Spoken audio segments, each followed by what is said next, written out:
Good morning students. आज हम new chapter पढ़ेंगे जिसका नाम है structural and functional unit of our body, the cell. वैसे बच्चों, आप लोगों को पता है स्ट्रक्चरल और फंक्शनल का मतलब क्या होता है? मैं आपको बताती हूँ कि जो सेल है वो हमारा स्ट्रक्चरल और फंक्शनल यूनिट है, यानी कि वो हमारे स्ट्रक्चर बनाने में भी हेल्प करता है और हमारे फंक्शनल यूनिट भी है, यानी कि हमारा हमारे फंक्शंस में भी बहुत ही इम्पॉर्टेंट होता है और वो हमारी बॉडी का एक बेसिक है। यानी कि जैसे कि हम कोई भी घर बनाते हैं तो उसका एक नींव रखते हैं, है ना। सबसे पहले एक ईंटा रखते हैं, तो उसी की तरह है सेल कि हमारा जो बॉडी है वो छोटे छोटे सेल को मिलाकर बना है। ओके, तो आइए स्टार्ट करते हैं structural and functional unit of our body, the cell. 17th century में 1665 ईयर में 1665 ईयर में एक इंग्लिश साइंटिस्ट थे जिनका नाम क्या था? Robert Hooke. ये बहुत इम्पॉर्टेंट है, साइंटिस्ट का नाम बहुत इम्पॉर्टेंट होता है साइंस में। ओके, तो 1665 में एक साइंटिस्ट थे जिनका नाम रॉबर्ट हुक था। वो एक सिंपल माइक्रोस्कोप बनाए और उन्होंने ऑब्जर्व किया। उन्होंने क्या देखा कि उन्होंने एक पतला थिन यानी कि पतला सा स्लाइस लिया कॉर्क का, लकड़ी का एक पतला सा टुकड़ा लिया, कॉर्क यानी लकड़ी का टुकड़ा लिया, पतला सा उसका परत लिया, ठीक है।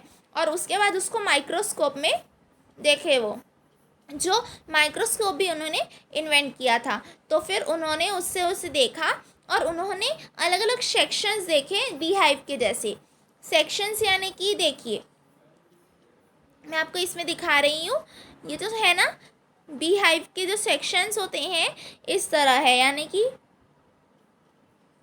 इसे सेक्शन कहा जाता है। जैसे कि आपका क्लास भी डिवाइड होता है ना, सेक्शन ABCD, है ना, उसी तरह। तो फिर उन्होंने उसमें अलग अलग सेक्शंस ऑब्जर्व किया, क्योंकि वो बीहाइव के जैसे दिखता था। ओके, और उन्होंने इन सेक्शंस को क्या नाम दिया? सेल। ओके, और टाइम टू टाइम यानी कि जैसे जैसे समय बीतता गया, साइंटिस्ट जो है वो सेल के स्ट्रक्चर को पढ़ने लगे, समझने लगे, उस पर स्टडी करने लगे, रिसर्च करने लगे सेल के स्ट्रक्चर के ऊपर कि आखिर ये किस चीज़ का कैसे है, किस चीज़ का बना है, इसके बारे में जानने की कोशिश करने लगे।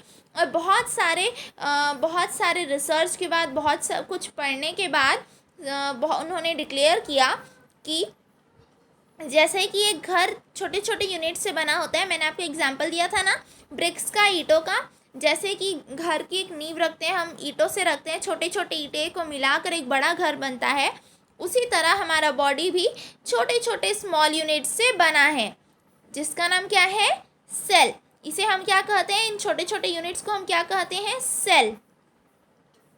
बहुत सारे सेल, मिलियंस ऑफ सेल मिलकर हमारे बॉडी को बनाए हैं। ओके, यहाँ पर आप पिक्चर को देख सकते हैं जिसमें रॉबर्ट हुक का माइक्रोस्कोप है। यहाँ पर ये माइक्रोस्कोप है उनका, और यहाँ पर बीहाइव के जैसे आपको दिख रहा है जो मैंने आपको दिखाया था। और ये हनी बीहाइव है, और मैं आपको दिखाती हूँ ये क्या है। ये कॉर्क का है जो उन्होंने ऑब्जर्व किया। और हनी बीहाइव कौन सा है? ये है। तो उन्होंने बताया कि जिस तरह इसमें अलग अलग सेक्शंस होते हैं उसी तरह इसमें भी अलग अलग सेक्शंस होते हैं। ओके, अब आगे पढ़ते हैं।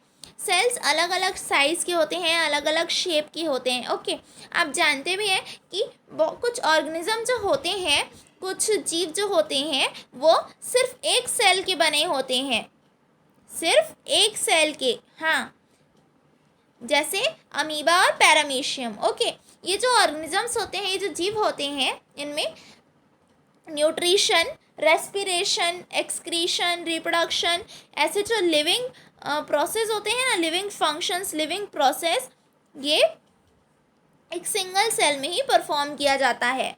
वैसे न्यूट्रिशन, रेस्पिरेशन, एक्सक्रीशन, ये सब आप पहले की क्लास में पढ़ चुके हैं। न्यूट्रिशन खाना खाना, है ना, डाइजेस्ट होना। रेस्पिरेशन सांस लेना। एक्सक्रीशन यानी कि शरीर के मल पदार्थ को बाहर निकालना।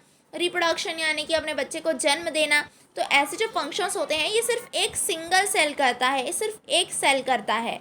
लेकिन कुछ मल्टी सेल ऑर्गेनिज्म में, जिसमें बहुत सारे सेल्स होते हैं, ये अलग अलग सेल अलग अलग फंक्शन को परफॉर्म करते हैं और उनको अलग अलग ग्रुप में डिवाइड भी कर दिया जाता है।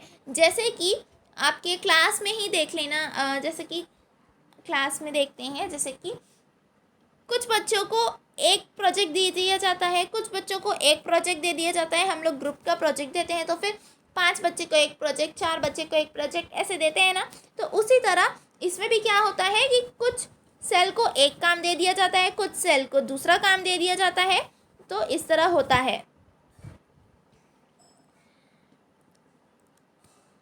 और उन ग्रुप्स को क्या कहते हैं, हम टिश्यू कहते हैं। ओके, और इसी तरह सेल जो है वो बेसिक स्ट्रक्चरल और फंक्शनल यूनिट है हमारे लाइफ का। ओके, बेसिक स्ट्रक्चरल और फंक्शनल यूनिट है हमारे लाइफ का, हमारे बॉडी का। ओके, अमीबा जो है, अमीबा वो यूनिसेल्यूलर ऑर्गेनिज्म है। यूनिसेल्यूलर यानी कि सिर्फ एक सेल होता है जिसमें, ओके, और वो इंडिपेंडेंटली रहता है, उसमें एक सेल रहता है। लेकिन अगर हम सेल देखेंगे, अगर हम गाल वगैरह का या फिर किसी भी ओनियन का यानी कि प्याज का अगर हम सेल देखेंगे, रिमूव करेंगे, तो फिर वो इंडिपेंडेंटली नहीं रह सकता। यानी कि गाल का या फिर ओनियन का सेल को अगर हम निकाल दें तो फिर वो नहीं रह सकता इंडिपेंडेंटली, यानी कि वो अकेला नहीं रह सकता है, उसको ग्रुप में ही रहना रहता है। लेकिन अमीबा क्या है, वो एक सेल रहता है और वो अकेले रह सकता है। ओके, तो अभी हम यहाँ तक पढ़ते हैं।